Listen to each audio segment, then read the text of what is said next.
Bom dia, irmãos. Deus abençoe a todos vocês e que tenhamos um excelente domingo.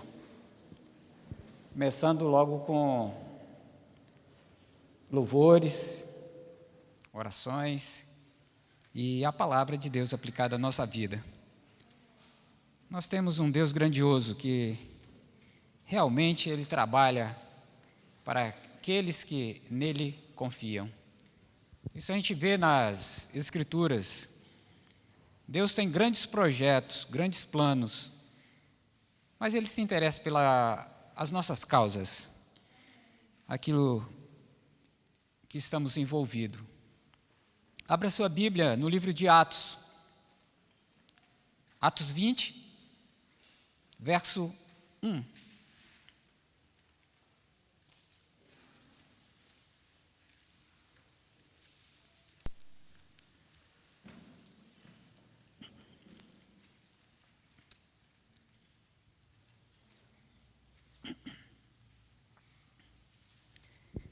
Livro de Atos, capítulo 20, verso 1.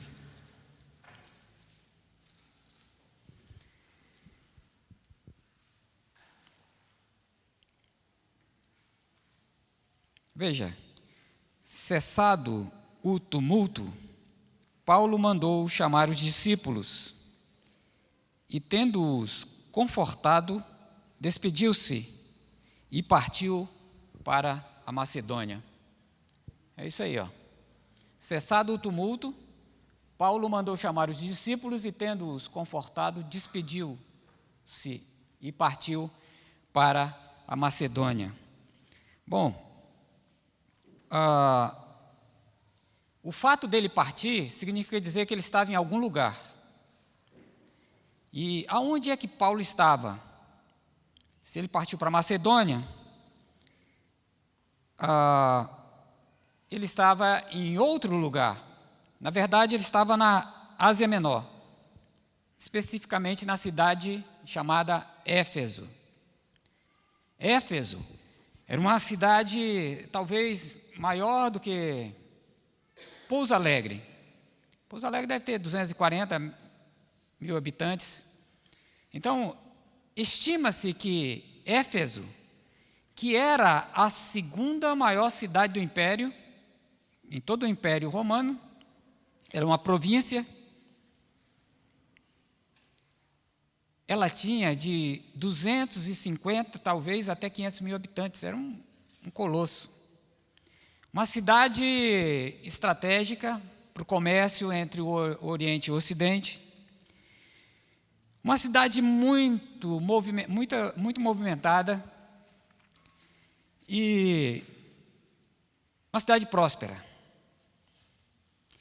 Mas também nessa cidade tinha a sétima maravilha do mundo antigo, segundo o paganismo, né? Eu digo, aqueles que admiravam Diana dos Efésios.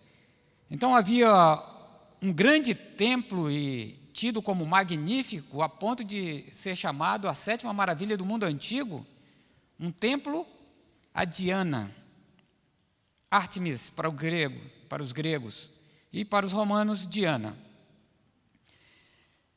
A cidade, que naquele tempo, elas tinham uma certa autonomia, mas estava ligada ao Império Romano. Essa cidade era extremamente importante, tanto para o Império, como para toda aquela Ásia, a Ásia Menor, a Grécia. Porque o culto a Diana tinha influenciado várias cidades, tanto da Grécia como da Ásia Menor, que é onde fica a Turquia hoje. Então, o apóstolo Paulo e alguns discípulos estavam ali, já tinha uma igreja formada em Éfeso. Mas essa história é interessante, e ela traz algumas coisas interessantes para a nossa vida. Então eu falei que essa história começa um pouco atrás, no capítulo 19, do 23 ao 40, que não vou ler, mas eu vou ler alguns versos aqui. Mas eu quero pontuar algumas coisas importantes e gostaria que você prestasse muita atenção. Na verdade, esse capítulo 19, do 23 ao 40, vai narrar que houve um conflito entre a verdade e o engano. A verdade porque o apóstolo Paulo e os discípulos estavam pregando a verdade. O engano porque você sabe que Deus usa seus servos, Ele pode usar a sua vida como servo, como serva. Mas também nós temos um adversário que usa seus servos. E é aí que quando Paulo diz cessando o tumulto, nós vamos lá para onde o tumulto começou. O tumulto começou no verso 23 e 24 com um certo ourive chamado Demétrio, um homem, talvez próspero na cidade. O verso 23 e 24 diz: por esse tempo houve grande alvoroço acerca do caminho, da pregação do evangelho ali. Pois um ourives chamado Demétrio, que fazia de prata nichos de Diana e que dava muito lucro aos artífices, colocando-os juntamente com outros da mesma profissão, disse-lhes: senhores, sabei que deste ofício vem a nossa prosperidade. Esse homem, ele começa a persuadir outros artífices que faziam de prata, mas talvez ele tenha incluído aqui outros artífices que faziam estas imagens de Diana, ou do templo, ou nichos, ou alguma coisa semelhante, para vender. Eles ganhavam muito dinheiro com isso, porque a gente sabe que o turismo religioso, ele traz muita prosperidade econômica para uma cidade. Vocês são conhecedores disso. E aquela cidade, como tinha o maior templo da Ásia, vinham pessoas de todas as cidades e nações para conhecer aquele templo, fora os adoradores ali. Esse Demétrio, ele era um homem que tinha muitos recursos. E, como eu disse que o diabo também usa seus servos, esse camarada, ele envolveu numa conversa, começou com uns poucos ourives, e depois esse negócio tomou uma proporção que envolveu a cidade toda. Agora, se você acha que o nosso adversário, ele não sabe persuadir, você está enganado.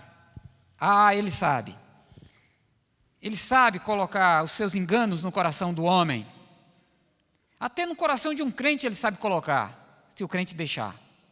Quanto mais de um homem não temente a Deus, de um homem que visava só lucros, porque ele vai dizer: a nossa prosperidade vem dessas coisas que nós fazemos e nós não queremos largar. Nós não podemos largar. Ele não queria nada com a verdade, ele queria com engano. E o diabo disse: então é esse que eu vou utilizar. Veja, o alvoroço de uma cidade se dá por um homem. Está escrito aqui. Demétrio, ele usou também da verdade, misturada com o engano. Quando no verso 25, 26 e 27, ele diz: e estáis vendo e ouvindo que não só em Éfeso, mas em quase toda a Ásia, este Paulo, agora ele está apontando para um servo de Deus, tem persuadido e desencaminhado muita gente, afirmando não serem deuses os que são feitos por mão de humanas. Então, de fato, ele falou a verdade. Este Paulo, a equipe de Paulo, tinha alcançado muita gente. E quando ele estava em Atenas, ele falou que deuses feitos pelas mãos dos homens, esses deuses não são nada, mas ele servia aquele que os atenienses conheciam como Deus desconhecido, e ele fala, e ele pregou lá. Mas não tem menção que ele falou em outro lugar. Mas o Demétrio, ele usou a verdade misturada com o engano aqui. Então, ele começou a incitar o coração dos ourives e do povo. Ele viu outra coisa que é interessante, que em poucos anos a sua arte cairia em desuso. Veja, a gente percebe que o diabo ele cria argumentos na mente do homem e colocou aqui na cabeça dele lá. Ele diz, não somente há o perigo da nossa profissão cair em descrédito, como também o próprio templo da grande deusa Diana ser estimado em nada. Olha o que ele está pensando. Está pensando no futuro. Realmente o Evangelho, ele tem o poder de quebrar totalmente uma cultura e derrubar o engano. Ele estava certo aqui, mas a intenção dele era produzir o que nós vamos ver logo em seguida. Nós sabemos que o Evangelho ele é poderosíssimo. Paulo falou isso, Romanos 1,16, quando Paulo diz, porque eu não me envergonho do Evangelho de Cristo, porque é o poder de Deus para a salvação de todo aquele que crê. E na Ásia Menor, muitos já tinham crido. O Evangelho estava se espalhando de uma forma tremenda, nas asas do Espírito. E aí, então, a gente vê o que aconteceu. No verso 29, ou melhor, no 28, diz que aqueles que estavam com Demétrio, ouvindo isto, se encheram de furor, de ira. Era isso que ele queria, era isso que o diabo queria. E clamavam, grande é a Diana dos Efésios. E você acha que parou por aí? A coisa se alastra para os moradores da cidade. Quando, no 29 diz, foi a cidade tomada de confusão, e todos a uma arremeteram para o teatro, arrebatando os macedônios Gaios e Aristarcos, companheiro de Paulo. Veja, há uma sequência de eventos aqui. Primeiro, o homem conversa com uns poucos. Esses poucos começam a se enfurecer. E depois isso se propaga por toda uma cidade. Nós estamos falando de uma cidade muito grande. Necessariamente, não toda a cidade estava envolvida ali, mas muita gente da cidade estava envolvida. E foram para o teatro. O teatro de Éfeso era diferente de tudo que a gente possa conhecer como teatro aqui, a nossa cultura. Ele tinha uma capacidade para 25 mil pessoas.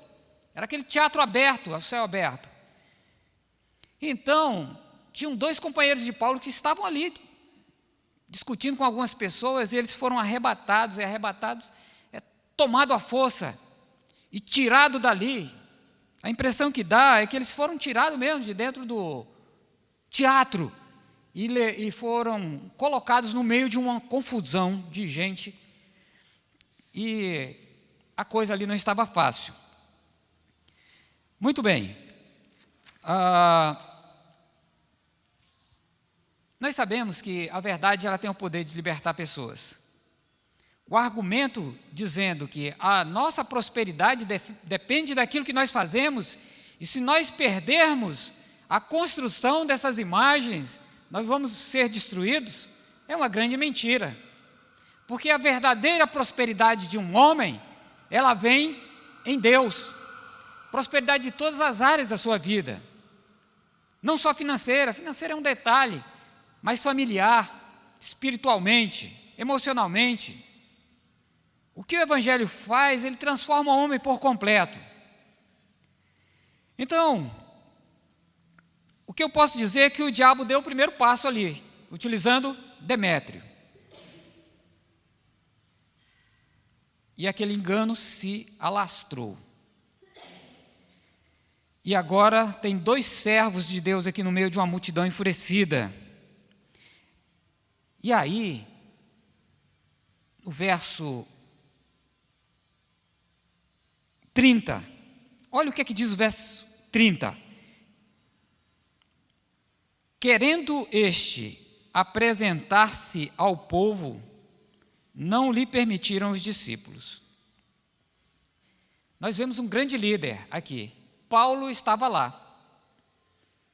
Paulo foi um homem que ele nunca se preocupou, ou nos treinamentos com Deus, o que ele passou na sua experiência, ele perdeu o medo da morte, literalmente, porque essa confusão aqui poderia gerar a morte de Paulo. Mas ele, como um líder, ele jamais poderia deixar os seus discípulos, liderados, numa situação complicada sem ele fazer alguma coisa. Ele tinha que fazer alguma coisa.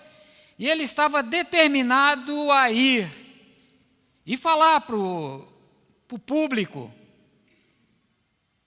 Mas a gente tem um Deus misericordioso. E Deus sabe todas as coisas. E nos momentos mais difíceis da nossa vida, Deus entra com a sua providência. Deus entra em ação. O que tem a ver isso conosco? Tem. Isso aqui é um cenário. Mas nós podemos passar por cenários diferentes, mas que possa trazer uma aflição para a nossa alma tão grande como isso aqui. Aqueles 2 discípulos no meio da multidão, eles estavam aflitos. Por quê? É o inesperado. E todo homem tem os seus receios, seus medos. Paulo também, pensando neles 2, pensando na igreja, o que vai acontecer? Era um homem de confiança em Deus. Mas nós ficamos aflitos. Tem coisas que nos deixam aflitos. E a gente não pode esquecer que Deus tem o controle de todas as coisas. Ele sabe no que vai dar. E aí ele entra com a sua providência. Primeira providência aqui. Deus utiliza os discípulos. Querendo este apresentar-se ao povo, não lhe permitiram os discípulos. Verso 30. Querendo Paulo ir, Deus barrou Paulo através de quem? Dos discípulos. De conselhos. Como conselhos são importantes. E como nós devemos estar atentos a conselhos. Estamos loucos para fazer alguma coisa. E com boa intenção. Mas preste atenção a conselhos. Pode não ser uma coisa boa. Eu disse que Paulo não tinha medo da morte. E, de fato, ele não tinha. As experiências que ele passou, ele estava aqui na 3ª viagem missionária. O homem já tinha passado por tudo. Muitas coisas. A morte já não tinha cara feia para ele. Ele não estava nem aí para ela. O viver é Cristo, o morrer é lucro. Então, Deus usou os discípulos. Nós vemos isso aí no verso 30. Mas fora os discípulos, Deus usou outra categoria de pessoas. O verso 31 diz: também as iarcas, que eram amigos de Paulo, mandaram rogar-lhe que não se arriscasse indo ao teatro. Olha o que é que Deus faz. E quem eram esses asiarcas? Asiarcas eram altos funcionários públicos da cidade. Amigos de Paulo. Então, Paulo tinha muitos amigos naquela cidade. E amigos importantes. Talvez no meio desses aqui alguns cristãos. Mas, de qualquer forma, o texto diz que esses homens da cidade, autoridades, magistrados, asiarcas inclui aqui um mundo de profissionais da administração pública de Éfeso. Esses homens, eles encorajaram Paulo o quê? Paulo, não vai. Então veja que Deus está utilizando o quê? Homens, outros homens. Talvez não entre os discípulos. E depois, Deus bloqueia outra pessoa aqui que poderia causar um problema ainda maior. No verso 33 diz: então tiraram Alexandre dentre a multidão, impelindo os judeus para a frente. Este acenava com a mão, querendo falar ao povo. Quando, porém, reconheceram que era um judeu, todos a uma voz gritavam, no espaço de 2 horas, gritaram: grande é a Diana dos Efésios. Quem era esse Alexandre? Estava no meio do povo. Então, há algumas especulações sobre ele. Paulo cita a Timóteo, se não estou enganado, algum Alexandre que não trouxe alegria para o coração de Paulo e foi um certo problema. Pode ser esse, pode não ser. Mas, de qualquer forma, a questão era o seguinte: alguns judeus, Paulo sempre foi perseguido por alguns judeus orgulhosos e extremistas. Para onde ele ia, sempre tinha um grupo lá que causava confusão naquelas cidades. Então, esse Alexandre não poderia ser uma pessoa boa, porque ele foi colocado na frente não para falar a favor dos cristãos, mas para limpar a barra dos judeus. O que ele iria falar, Deus barrou. Ele não chegou a dizer uma só palavra, e durante 2 horas, Deus travou qualquer argumento que aquele homem pudesse falar. Ele poderia dizer: não, nós não temos nada a ver com isso, esse Paulo realmente, ele está criando um problema, nós nunca falamos da Diana. Paulo talvez tenha falado, talvez esse camarada ia criar um problema maior. Mas o nosso Deus, ele é bom, ele age em favor daqueles que o amam, e ele travou Alexandre, não importa quem ele seja. E por fim, Deus utilizou outra autoridade. O verso 35 diz: o escrivão da cidade, tendo apaziguado o povo, disse: senhores Efésios, quem porventura não sabe que a cidade de Efésio é a guardiã do templo da grande Diana, da imagem que caiu de Júpiter? Ora, não podendo isso ser contraditado, porém, que vos mantenhais calmo e nada façais precipitadamente, porque estes homens que aqui trouxeste não são sacrilégios, nem blasfemaram contra a Diana. Veja, o que era o escrivão? O escrivão era o homem das leis, o homem que replicava as leis romanas na cidade, vinha num rolo ali, eles faziam cópias, estavam dentro das assembleias, era uma figura importante. Esse homem se levanta no meio da multidão e começa a dizer: vocês estão com medo de quê? A história, a narrativa, não diz isso, que Diana, de fato, pertence a essa cidade? Vocês estão com medo de alguma coisa? Veja, quando eu olhei para esse homem, eu vi que quão importante é a sabedoria. Como que ele começou a falar? Trabalhando o orgulho nacional, pessoal. Aquela multidão estava ali por causa de quem? Para defender quem?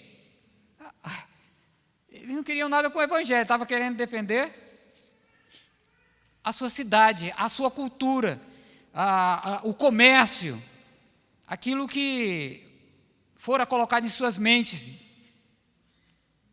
durante toda a sua vida, a religião e a cultura local, eles queriam defender.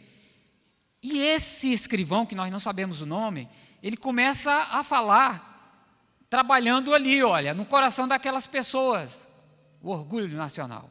Vocês sabem que é assim.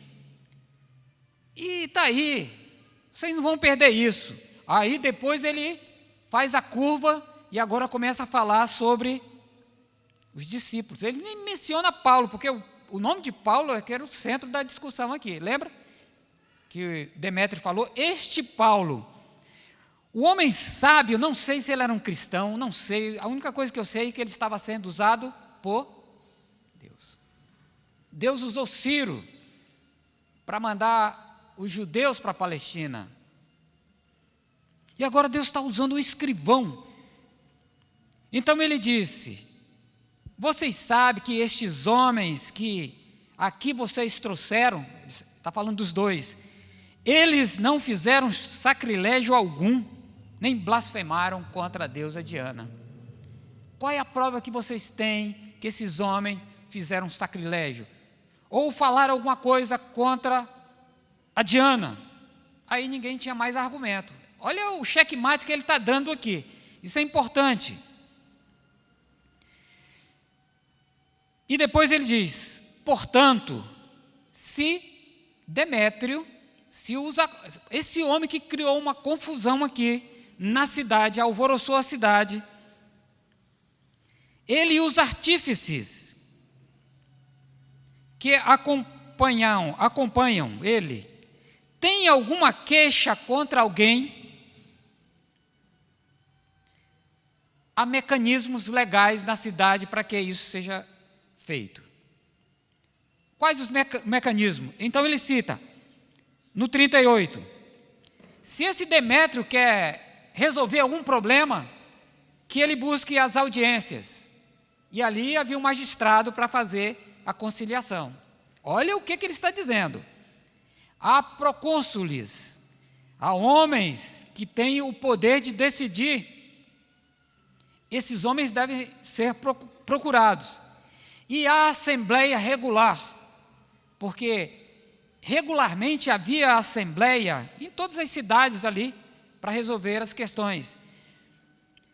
Ele disse: se Demétrio ou esses artífices quiserem resolver algum problema, que eles busquem os meios legais. Você viu aí como é que Deus utilizou um homem, que provavelmente não era cristão, para resolver um problema que não foi criado por um cristão, mas por um homem ímpio chamado Demétrio, usado pelo diabo para tentar barrar o avanço do evangelho naquela cidade?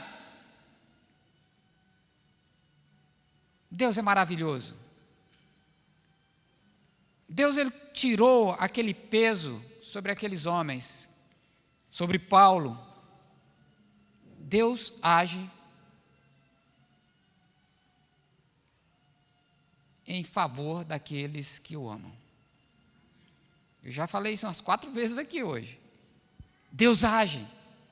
Deus age em favor da sua igreja. Deus a defende. Estava defendendo a igreja em Éfeso. Poderia aquilo ali virar uma coisa terrível. E aí, para completar o checkmate, estava apaziguado. Mas aí o escrivão, ele diz mais uma coisa. Ele vai dizer justamente isso. Porque também corremos um perigo. Vocês estão querendo resolver uma coisa fora da assembleia, fora das audiências, fora da influência de procônsules. Há um grande perigo de que por hoje sejamos acusados por sedição. Revolta na cidade. E quem era o império que dominava todo mundo antigo? O Império Romano. E qual era o problema? Éfeso e os Efésios. Éfeso era uma província senatorial. E sendo senatorial, ela era dirigida pelo Senado romano. E era tudo mais light. Era uma pequena Roma. A guarda era pequena. E quando uma cidade tinha um tumulto, ela passava a ser uma província imperial. Haveria um monte de guardas. E muitas leis mudavam dentro da cidade, porque agora ela se tornava um perigo para o império. Ela perdia uma condição e cairia noutra. E tudo ficava diferente. O escrivão, ele fecha ali, checkmate, dizendo: nós corremos esse perigo. Se chegar aos ouvidos de Roma, eu vou ter que relatar, ou a autoridade vai ter que relatar o que está acontecendo aqui. Vocês querem levar adiante?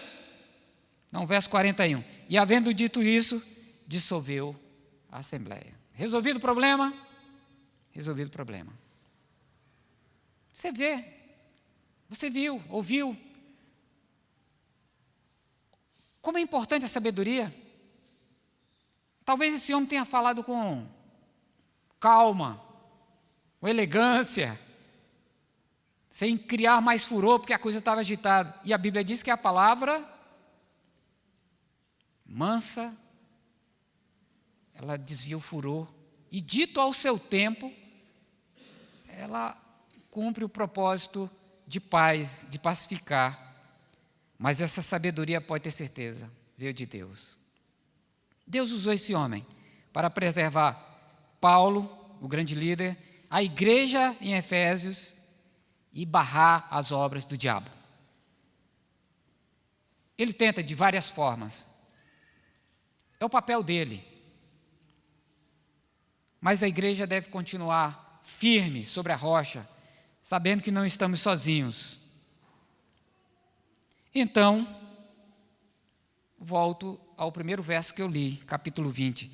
Cessado o tumulto, Paulo mandou chamar os discípulos e, tendo-o confortado, despediu-se e partiu para Macedônia.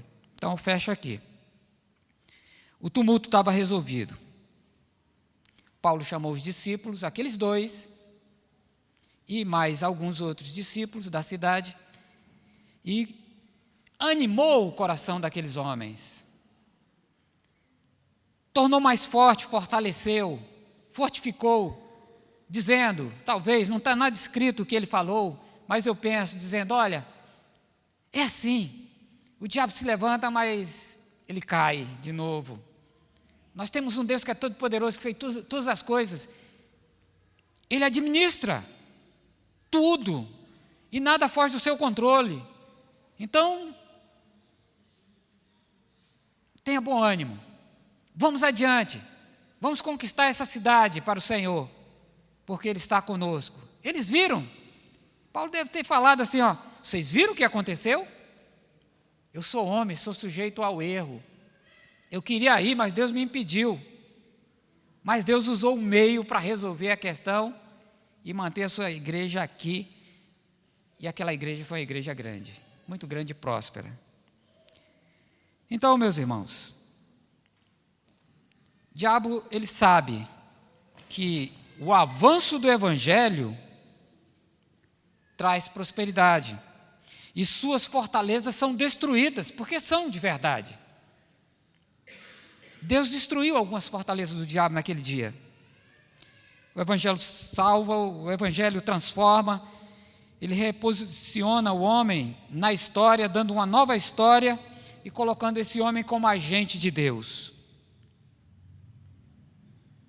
O evangelho, ele quebra o poder da cultura, do engano, e instala a verdade no coração do homem. Que coisa maravilhosa que Deus colocou nas nossas mãos.